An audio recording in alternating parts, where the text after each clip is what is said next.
What's going on, y'all? I'm back with another quick volume of Welcome to the Franchise here.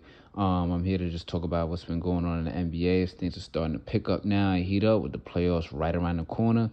But of course, we all want to get into it and talk about LUKA's return back to Dallas. See how that went and talk about that a little bit. Also want to talk about how things are shaping up in the playoffs on the East Coast side now with the seedings and everything like that, and who could fuck around and get bumped in the first round, and a couple other things going on with that in the NBA. So with that being said, let me get straight into it. So LUKA's return back to Dallas. To me, this went as expected. Of course, at the beginning part of it, before anything got started, they had a whole nice tribute for him and everything. Honestly, from the organization and from the fans. I thought that was a nice touch by the Dallas organization to at least do something like that, a nice long video. You could see that, he's getting emotional because you could see it on his face and his demeanor, like he really loved it there in Dallas. And this whole trade took him by surprise as well, not just us as fans or the league or anyone else. But, you could tell it really hurt, and it still does, because it seems like a dude that he really saw himself playing his whole career there. Of course, when you get drafted to a team when you're like, 18, 19 years old, you basically grew up there your whole adult life, and then to be blindsided like that with the trade, that was so crazy. Of course, you're going to be a little bit emotional, but I still think it was a nice touch, a bit by the organization. Of course, the fans showed up, showed a lot of love. I love seeing that part. That was great, all the signs and everything like that. But let me get straight to the game now. As expected, I'm not going to lie, I expected this from the time that I saw they was going to play each other again. Big 40 piece for LUKA, dropping 45. I was catching pieces of the game in the first half, and I caught the whole second half after. But in the first half, man, that motherfucker dropped 31 points in the first half, and that's how I knew, not that I knew like that, like as a surprise, but we knew he's going to come back in this game and not fuck around. Basically, it's still his home. Basically, he got home court advantage still because he feels, of course, he's going to always feel comfortable playing there and everything. Of course, playing in front of those fans and that energy, and all the fans there were rooting for him or on his side. So the energy is just going to uplift him more. So he was going crazy, 30 points in the first half. But the thing that was also a little bit surprising to me was that watching this game and what I was able to catch, for the better part of three quarters, it was kind of an even game. Like it was probably like going back and forth, where it was like a one-score game for the most of it, until LUKA just took shit in his own hands in the fourth quarter and shut shit down. As also LeBron James, who of course we know what he's gonna do, especially in the second half, especially in the fourth quarter, and he's gonna shut shit down and close out the game for a big win.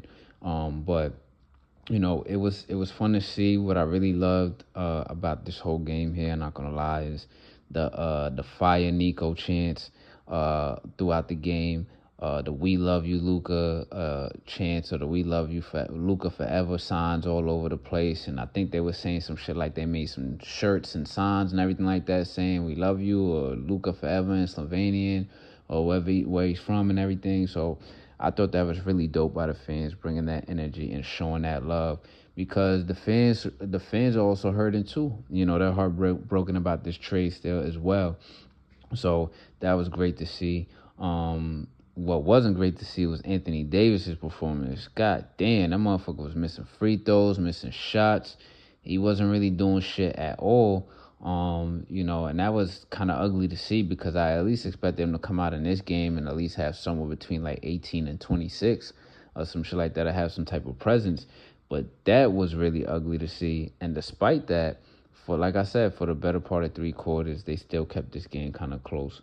But it was definitely fun to see, those fire NICO chants and all that, because yeah, this was a crazy ass trade that I don't think anyone agrees should have went down. And then with LUKA coming back how he did, going crazy, even all the way through the fourth quarter, for 45 points, hitting like 7, 8 threes, something like that. It is exactly the way this game was supposed to fucking go down. And they closed it out in the way they were supposed to also. And he got love coming off the court. You love to see it.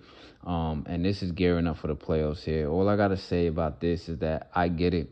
I know that it was against Dallas, your former team, so you're a little bit more motivated in the fourth quarter to show out and still put up big numbers and shit. But Luka, what I've noticed since he got to the Lakers, and I think he's still playing his way into shape, or has been since the trade. But I noticed that in games in the fourth quarter or the end of the third quarter, it's like he gets tired or starts to wear down, and he can't really like shake away with a dribble move, or can't really shake away to get an easy basket, and he stopped scoring in the fourth quarter. Good thing about that for him is he's playing with Luka and Austin Reeves and some other players that are probably gonna have some key threes, are gonna need to make some key plays on the offensive side or defensive side in the playoffs. So good thing for him, he has that. But I noticed that, and if they want to really advance and take it all the way, he's going to have to do more in the fourth quarter like he did in this game, and keep turning up in that, you know what I'm saying, that department of the game there for the playoffs. Because if not, it could get ugly maybe in the second round, or whatever opponent that they might even have in the first round, or even in the conference finals. I ain't gonna lie. Like, I still think that it's gonna be Lakers Celtics finals, and I think that would still be kind of fun to watch and kind of fun to see. But the first couple of rounds of the playoffs is definitely gonna be the most fun to watch for sure. I felt like that last year, watching the NBA playoffs. The first and second rounds were the most entertaining. Mostly on the West Coast side, actually, but the conference finals games were, weren't that entertaining to me. Maybe Dallas and Dallas and Minnesota. I think it was them in the conference finals. Now that was great to see, but it's gonna be fun to see again, because there's a lot of interesting teams and players to watch right now. And like I said, I'm still gonna stand on it. Like I said earlier this season, especially after the LUKA trade, I think this is gearing up to be Lakers Celtics. I still give the edge a bit to the Celtics, but I wouldn't be surprised if the Lakers won the whole thing here in this one. Now next, that's gonna take me to the East Coast playoff look, right? So there's some teams there that I think probably shouldn't get bumped in the first round, but most likely could or will. Of course, where I'm going with this first. The Knicks. The Knicks against Detroit is going to be real fucking tough. Like, Detroit is tough. Those young boys, they like to bully motherfuckers in there. They like to bully motherfuckers out there. The Knicks are also built solid. They have some toughness to them. I think taking away Vincenzo and Hardenstein, it kind of takes away from the toughness and grit they previously had on this team. There's still some left there, but they could fuck around and get punked in this series, to be honest. So I think they could get up out of there. The Pistons could get them up out of there off of not just toughness and trying to play a little bit of bully ball, but Cade Cunningham is a superstar. I mean, Jalen Brunson is a star as well, but Cade Cunningham looks like one of those players, one of those athletes on the court. He could do what he wants. He could pass it when he wants to. He could play good defense, get a couple steals. He could get rebounds, and he could score. He'll get an easy bucket. Brunson is definitely a skilled player on the offensive side, but we've seen it in the playoffs last year also. There's times where it looks like it's hard for him to get a bucket. It looks tough for him to get a bucket. Once they start changing up their defensive scheme and turn it up to playoff mode, they know how to stop him, and that's when everybody else has to get involved. I think Cat, this is going to be a big playoff series for him, probably biggest in his career, because he's going to have something to prove playing with the Knicks. I think he's going to have a solid playoff performance, but it might not be enough. But we'll see here. I think that the Knicks are like number one candidate, one of those teams that's going to get bumped early, especially if they're playing a team like Detroit, where, they probably shouldn't be losing in the first round. They should be able to beat Detroit. And while I'm recording this, they play Detroit tonight. They're probably both resting their starters. I don't know if they are or they aren't. But we're going to see that series soon come. And then another team, I think, is Milwaukee versus the Pacers. And I don't think that that Milwaukee should be losing that series if you look at it on paper and how they made a comeback throughout the season. But now they got Dame Lillard is out now with an injury. I think Portis is still out. If I'm not mistaken, I think they had another injury to someone, but you still got some guys there. Of course, Greek Freak is still playing out of his mind. The dude, Porter, he's been playing pretty good too. You still got Kuzma there.